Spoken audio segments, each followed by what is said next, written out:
Hello there. Yes, welcome to our training on mental health. It's a training that is specifically tailored for leaders. Our theme for this training today is building resilient, compassionate, and high performing teams. I'm your trainer, Mr. Eric Nyanuba.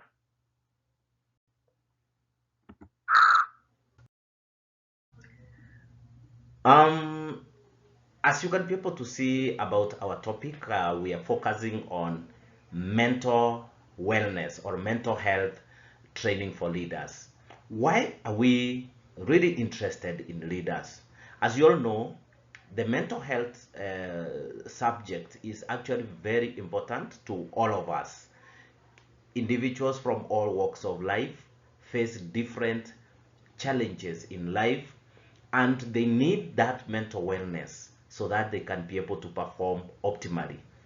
And in this training, I want to specifically focus on the leaders because um, it is important that by the end of this training, leaders should be able to understand themselves better and always take care of their wellness.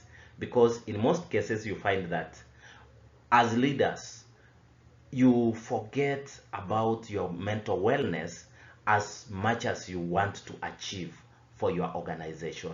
And in this case, when you forget about your mental wellness, you end up having challenges in terms of your health, and even it affects your performance. Number two, through this training, one will be able to recognize their mental health challenges and how to navigate through them. And also, this training will enable one to foster their psychological safety so that if you are having a challenge, if you can be able to evaluate yourself and realize that you're having a challenge as a leader, you need to also look for a way in which you can get assistance through various services which are available within your reach, whether it is through your psychologists, through the various medical professionals who are around you, and also from maybe counseling services which are within your reach. And lastly, this training is important because it will be able to support you as a leader, your well-being, and also it will actually extend to the people you lead. Because if the mental health of a leader is okay, definitely the people that person leads will actually enjoy the benefits. So next, I want us to actually ask ourselves. I want us to ask ourselves now, what do you understand by mental health or mental wellness? Many people have different definition of what mental health is in their mind. And that is why if you can be able to look at the picture that we have there, various people, as you can be able to see, it has faces of different people. You can be able to see around three people there, but if you can look at it closely, you can be able to see more. Yeah. And in this picture, you can see mental health is defined by different people in many words there. Some others can recognize mental health as sadness. When someone is sad, they say this person has mental health challenges. Then others can be able to look at it as depression.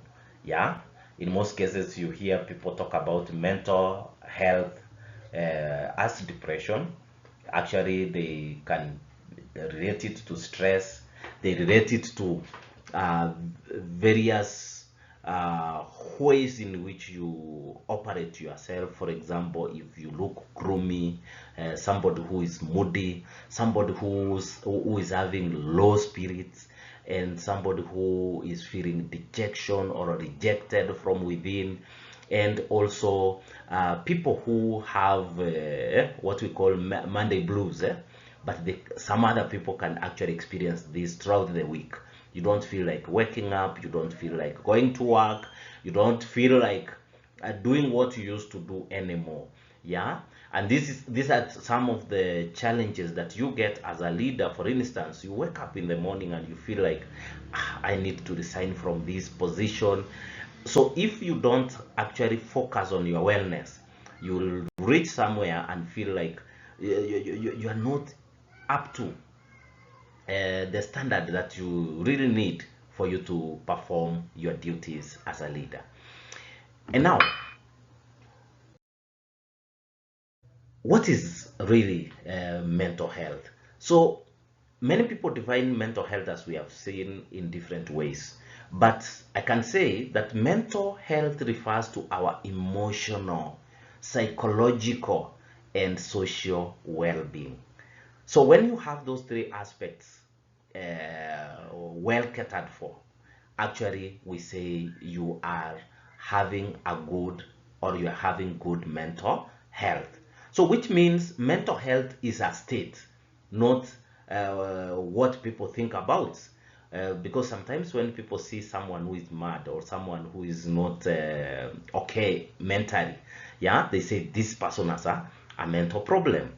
Sometimes back, I used when I went to train some other team, and I asked them, "What do you think about mental health?" They told me mental health is is someone who has actually gone nuts, or somebody whose mental status of the mind, or the state of the mind, has actually gone beyond control, in that they cannot control themselves, they cannot do anything. Hawa watu the ones wenye huokota takataka barabarani, yeah, the people who just say anything in public and all that. But when we are talking about mental health, all of us actually are in some state, and that's why we have referred it to as our emotional, psychological, and social well-being. That is what exactly that constitutes your mental health. And in this, it affects how we think.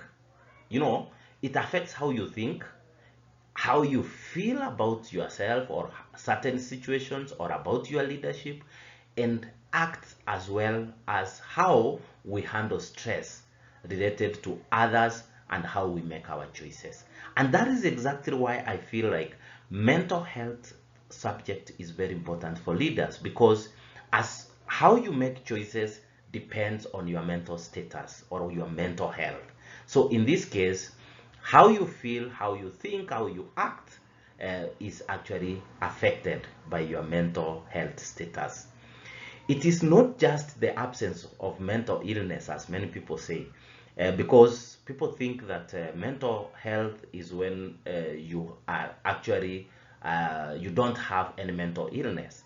So in other words, what we are saying, it is not just the absence of mental illness, but also the ability to manage life stresses and realize your potential to contribute positively to the society. So when someone is in a position to manage their own stresses and realize their potential and can be able to contribute to the society, is what we refer to as mental wellness or mental health. So mental health conditions may vary depending on the level in which your mental health is. So they can range from the mere stress, or what we call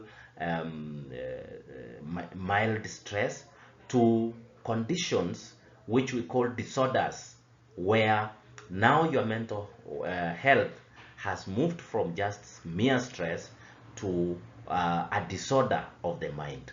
And in this case, it can actually even lead to psychosocial disability. And this one will affect you, it affects your work, and it also affects how you relate with others. And therefore, that ability to manage your own stress, the level in which you can be able to, whether you are subjected to stress, you can be able to return to normalcy, is what we could refer to as mental health. And in this case, someone was, we were discussing with someone, and I told him that having stress is not bad. In most cases, people say, I have stress. No, no, no, no. Having stress is not bad, because some stress is good, because it enables you to achieve targets, it enables you to achieve goals, it also enables you to motivate yourself in life. However, when that stress reaches a level that you are not able to control, or that you are not able to contribute positively to the society, then your mental health status starts to worsen, and actually at the end of the day it can actually lead to mental disorders. Now, in this case,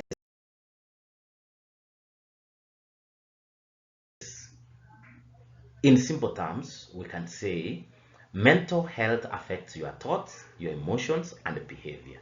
And that is why people behave differently, especially in the workplace. And therefore, you as a leader, when you have this training, or when you have this knowledge, it helps you to understand how people behave. Even those who have been given an opportunity to lead, even at the church or at the community level, when you have good mental wellness, you are actually able to understand mental health, how it affects your thoughts, how it affects your emotions, and how it affects your behavior. Also, mental health is it's important to note that it's a continuum, and we all move along that continuum. So which means it is not specifically meant for some people. Yeah, so all people suffer from mental wellness challenges, but in different degrees, and therefore that is why we refer it to as a continuum, meaning that it is something that is continuous. Today you are okay, tomorrow you are not okay, the other day you are at worst, and then you return. So statistics tell us that 1 in 5 adults experience mental illness annually. So which means where there are 5 people, one is actually experiencing mental illness. And that is why you need to actually understand people more as a leader, because you may not not want to know, for instance, why so and so does things the way he does them. But if you inquire, or if you go deeper to understand, you will come to realize that he does those things, or he does what he does because of what he is going through. So when you are a compassionate leader, you need to actually understand the people you lead, why they behave the way they behave, and actually how you can also try to help uh, in case you realize that someone has a challenge. Now, what are the key aspects of mental health? We have talked about the 3 aspects. One is emotional well-being. The second one is the psychological well-being, and the third one is what we refer to as the social well-being. So when we talk about emotional well-being, this is the ability that someone has to cope with life challenges, how you can be able to cope with stress, how you can be able to recover from setbacks. For instance, if you have a setback, how do you recover from such setback? And therefore, that is why I still believe that when you have gone through this awareness training, you can be able to relate well, be able to cope with life challenges, especially when you are a leader. Leadership presents many challenges that you really need to focus or look into. And also, you recover, how you recover from setbacks. Whenever you have any setback, how do you recover from such setbacks? Psychological well-being, it actually involves, or it entails how we process information. For instance, when someone tells you about something at the workplace or in your place of leadership, when somebody tells you something, how do you perceive things, or how do you perceive that information? How do you process it, and how do you react? So psychological well-being mainly focuses on how you process information, how you perceive the world, and how you maintain a sense of purpose.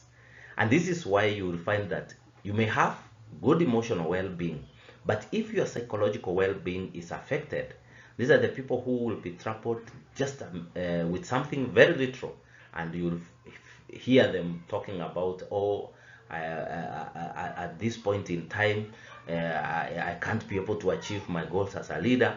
And at the end of the day, this person gets distorted. Their sense of purpose gets distorted, and they lose the focus. At the end of the day, they don't achieve the goals and objectives that they set for their leadership.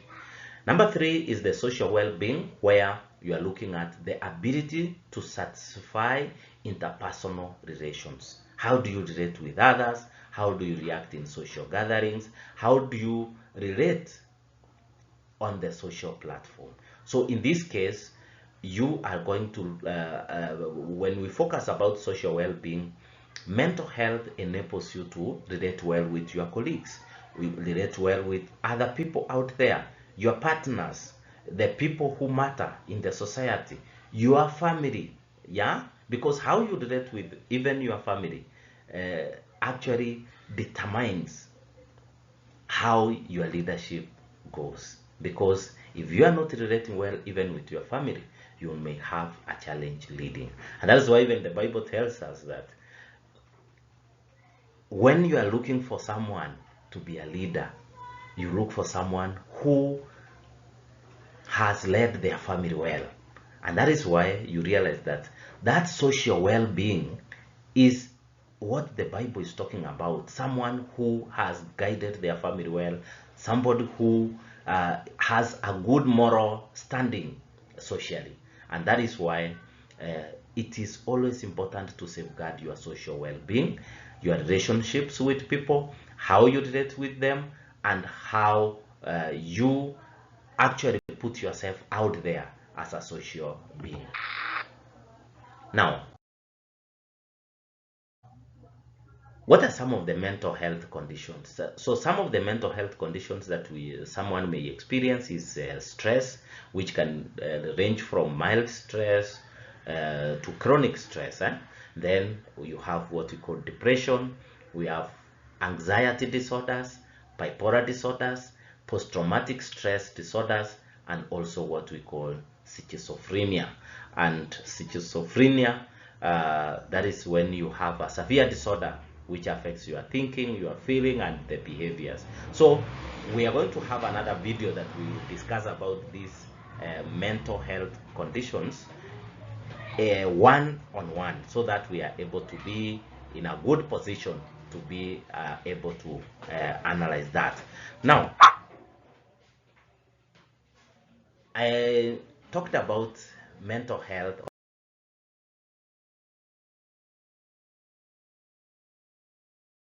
or mental wellness being a health continuum.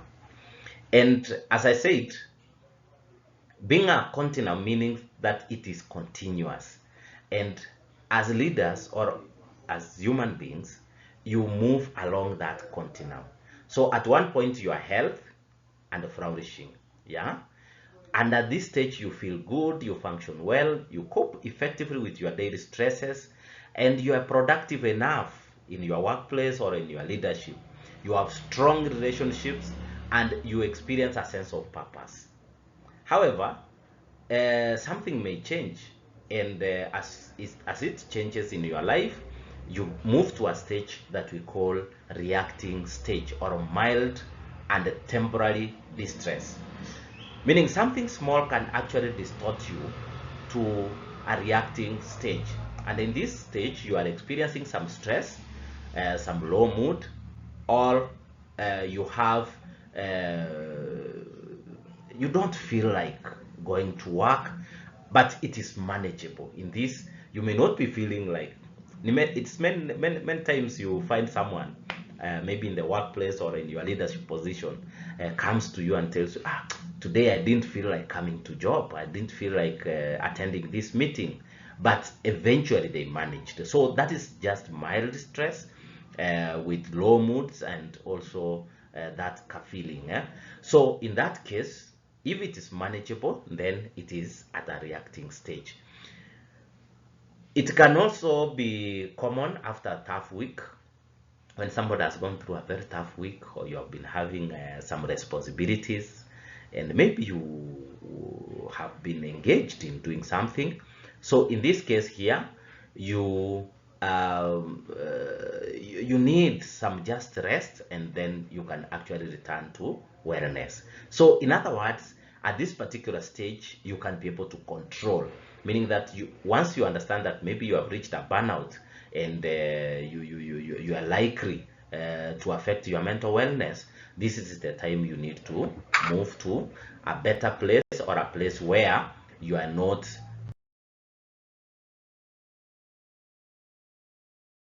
distracted. Now, number 3 is now when you reach what we call a struggling stage, moderate to persistent distress. So meaning that at this stage now, you are struggling, you are actually struggling to keep your moods, you are actually struggling to go to job, you are struggling to actually even attend meetings, you are actually struggling to even convene meetings. If you are a leader, you are struggling to convene even meetings. So in this case here, you will be having some signs of anxiety, yeah, some signs of anxiety, some signs of depression, yeah, meaning that you will actually tend to have more signs of depression, or a burnout. Yeah, you have reached somewhere where you can actually interfere with your daily functioning. This is where you reach, and you realize that you no longer feel like going to meetings, and then you start excusing yourself. For instance, there is a meeting somewhere and you don't feel like attending, but you fake sickness, and you say, I don't feel like attending this meeting because I'm so much down. I can't manage, I can't concentrate. You send an apology and you say, I don't feel like attending. You may feel overwhelmed and you start avoiding responsibilities, and that's what I've just said. And at this stage, you need support, especially from counseling psychologists, or you may visit a nearby health facility so that you can be able to get counseling on what you can be able to do. Number 4 is where you have reached now a crisis. It reaches a point where you cannot manage. So once it reaches a point where you cannot manage, you now have severe symptoms that are deeply impacting your relationships at work, at home, and any place where you are. Actually, it starts to affect your social life. This is a situation where you will find someone, for instance, when you have lost a job and you used to frequent in certain social joints, and you no longer go. This is the time people start questioning, where is so and so? He has been a very good person. He has been showing up anytime we need them. Maybe it is in your church, or in your group, your smaller group. And now it has reached a point of significant impairment, in that you are not able to even show up. It is affecting your work, it is affecting your safety. And now this is the time you will find someone has reached a point that they have even started considering what we call suicidal thoughts. Maybe life stresses are giving you much that you cannot be able to handle. And this may need you to visit a clinical mental wellness coach, so that they can be able to help, or a professional who deals with clinical psychology, because it has now become a health issue, and therefore you really need to have treatment on the same. Now, what are some of the various stages of mental health that you need to look at? As we have talked about in this continuum, you can be able to see in that picture there, you can be able to see that those stages are just like, the clock or the speedometer, yeah, in your car. So in that case, as you can be able to see, somebody starts from suffering. I'm assuming we start from flourishing, because all of us start there. When things are okay, everything is working well, you are flourishing. Then as you start changing and things start changing, the environment starts changing, work starts becoming difficult and all that, now you start managing. Yeah, you start managing, and then you reach somewhere where we call you are languishing. Yeah, in that case you are actually 50-50. Yeah, you are okay. Yeah, this is where somebody will find you, and then they ask you about how are you feeling. You say, you tell them, I'm just there. Yeah, then once it gets past that stage, now you start struggling, and then at the end of the day it gets to the red corner, which is suffering stage. And at that point you need mental help. Now, what is your role as a leader, or the leader's role in ensuring mental wellness? Now, as a leader, the leader shapes the culture of the group or an organization. So, which means if you are leading maybe a church or a church group, or you are leading an organization, or you are leading a certain social group out there, or the society, you need to know that you shape the culture of that group. So the psychological safety encourages openness, and you require what we call to be open-minded, so that you can be able to help others so that they can also feel mentally okay. As a leader, you need to be supportive. So because supportive leaders are empathic, and they are fair, and are emotionally intelligent. That means they have emotional intelligence. They can be able to know when to push a certain agenda and when to stop. They can be able to know when to pass a certain regulation, or maybe they have come up with a certain change. They need to study what we call the emotion. They need to have emotional intelligence, so that they can be able to know when they can be able to push for implementation of a certain change. Because if you don't do that, you are likely to have a challenge. Now, how do you recognize the warning signs? So for you to recognize the warning signs of someone who is undergoing through medical or through mental health challenges, you look at behavior, and in this one you check if those people have shown withdrawal, meaning that somebody who is not involved anymore and they used to be involved in the work that they do. Poor performance, you give them a task, they don't perform. Look at their emotional well-being. You can be able to study and see somebody who has mood swings. Yeah, as a leader, if you are able to see someone who has mood swings, just know that these people could be going through something in life, and therefore you need to be empathetic. So to them, try to see what you can be able to do, which is within your reach, so that you can be able to help. Irritability, someone becomes very irritable in whatever that is being done. There is nothing good to them. You propose this, they are irritable. You tell them this, they are irritable. And when they are irritable, it reaches a point that you can be able to recognize that these are warning signs that somebody is experiencing some mental wellness challenges. Number three, physical. You check their physical appearance. Some of them may be fatigue, or yourself may feel that fatigue, changes in appearance, and poor grooming. So when you realize that some members of your team have fatigue, they have changes in appearance, meaning that somebody who used to groom himself well, and now he no longer cares about how he looks or how she looks, then you need to understand that something is going on, and you really need to do something as fast as possible to help. Now, how do you help? You can start by having what we call supportive conversations. If you have supportive conversation, you will be able to notice and observe changes in your team. So when you are able to notice and observe changes, you can be able to actually do something so that you can change, or you can help them to achieve their goals. And if you are a good leader, you will be able to notice if you notice changes in your team.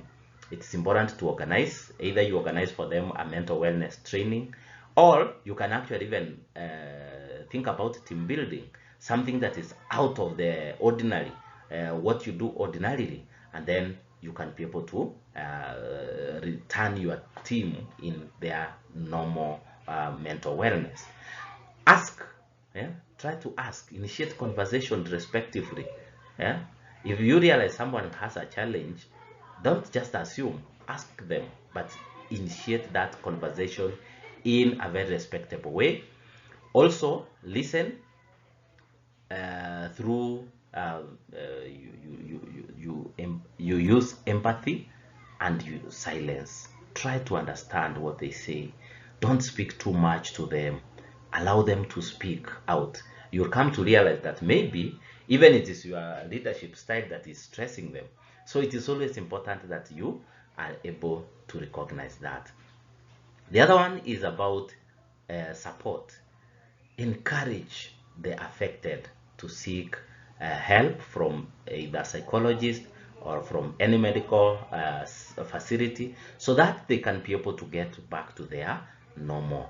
You can also seek for services such as the one which we are offering, where you get a mental wellness facilitator, so that they can be able to be trained or they can be able to be taken through on how to recognize those signs and how they can be able to get help on the same.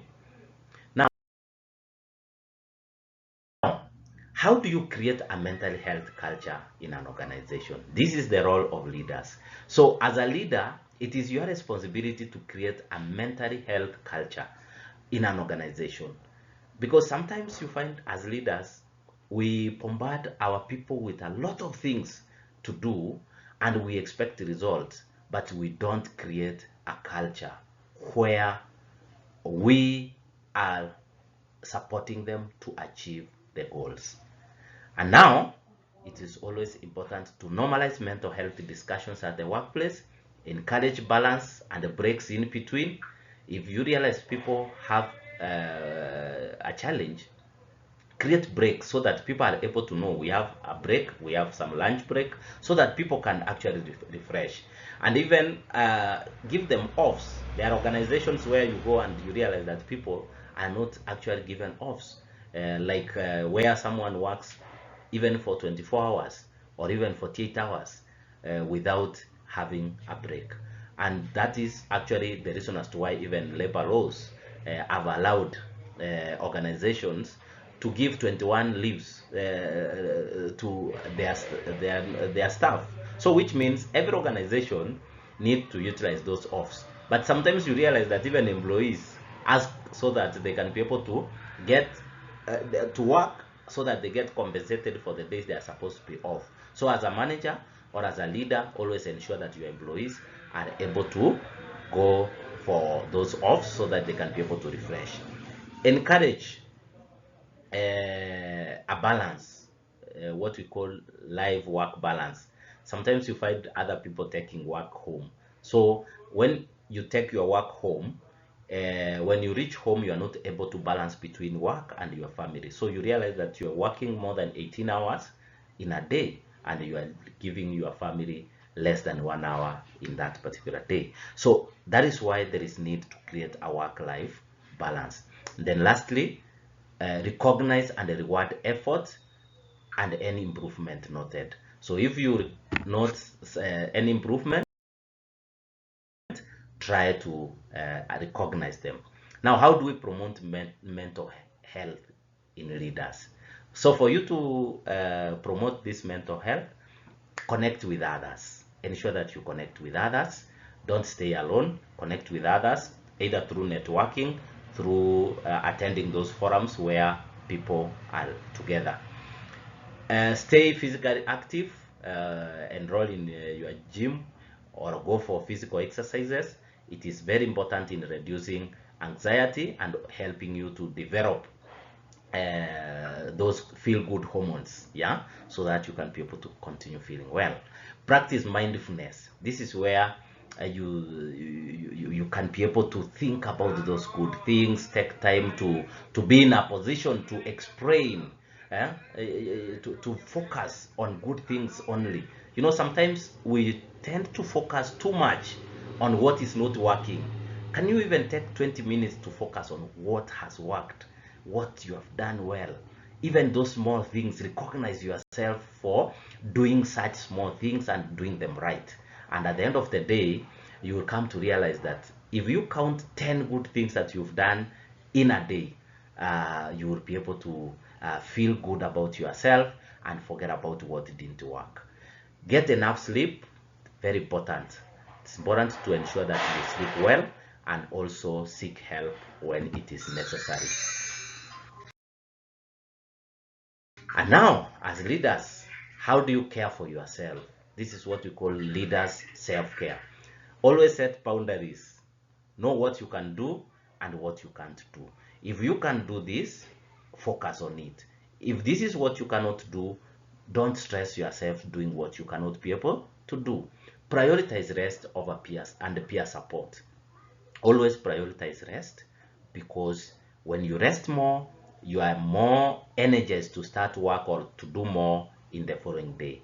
It is actually been noted that employees or people who prioritize rest, or who actually have time to rest, they are more productive in the workplace than those who do that work continuous.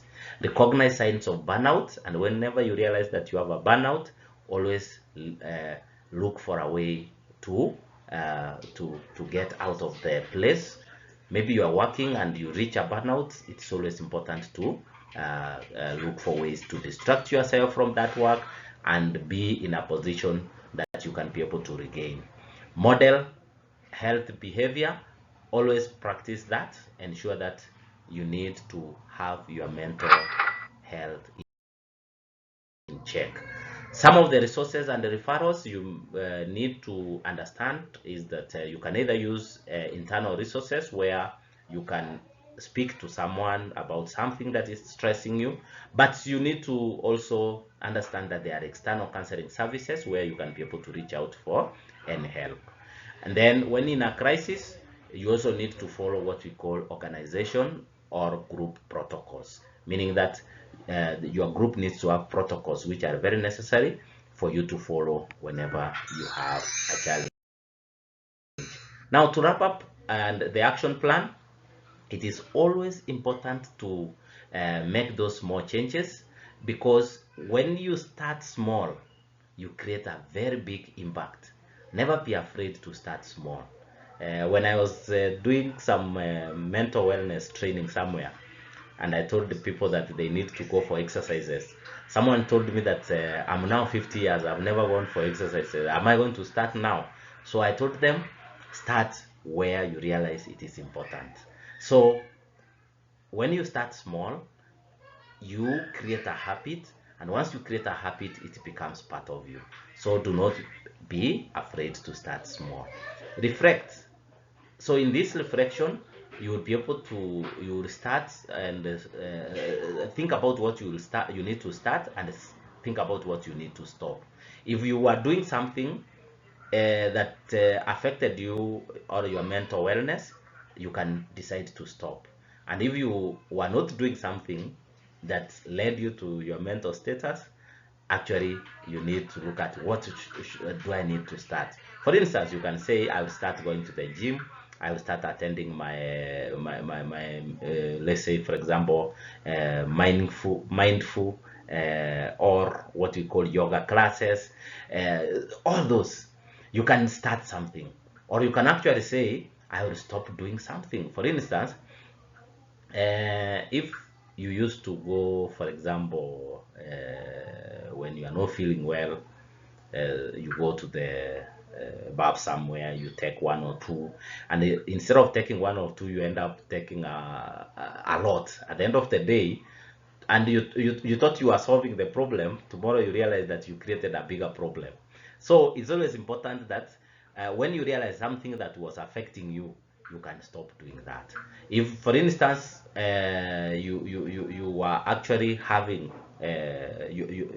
poor reading habit, you can actually be able to say, I will stop this habit and I will start reading something small, something good, or something that edifies my character, or something that builds my business. So that way you will be able to grow. You can commit to something, or you can actually continue having conversations. For example, you can have a conversation with your people, you can have conversation with your family, you can also have conversation with your psychologist if you feel like whatever that you are going through needs somebody to listen. It's always important. And lastly, your mental health is important. Prioritize yourself and take care of yourself, because you have only yourself. Yeah, you have only one person to ensure that you take good care of, and that is yourself. The people you are struggling so much to help, the people you are struggling so much to see that they are happy, some of these people will not move an inch when you need them. So it's always important to take care of your family, take care of your relatives, take care of your siblings and all that, but prioritize yourself. Anything that affects your mental health is not worthy your struggle. Work on your self-esteem as a leader. A leader who has low self-esteem is a time bomb. Work on your self-esteem as a leader. If you have higher self-esteem as a leader, you are more likely to perform better. And your health is your wealth. Sometimes we spend so much time looking for wealth, and once we get the wealth that we are looking for, we start now spending the wealth to get the health. So always know your health is your wealth.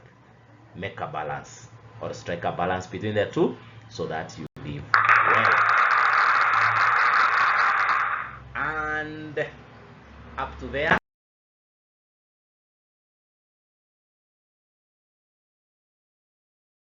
I want to take this opportunity to thank you so much for listening to our mental wellness training for leaders. And I want to wish you all the best in your journey as a leader. But remember, there is one quote I like: great leaders invent a world of their dream, while weak leaders find an excuse. And that is why we are having this conversation about our mental wellness, because when you become a weak leader, you'll always find excuses why you are not performing. But when you are a great leader, you invent your world and go for it and achieve your dream. Thank you so much, and have a blessed day. And if you have not subscribed to our channel, subscribe to our channel for more insights on leadership. Thank you.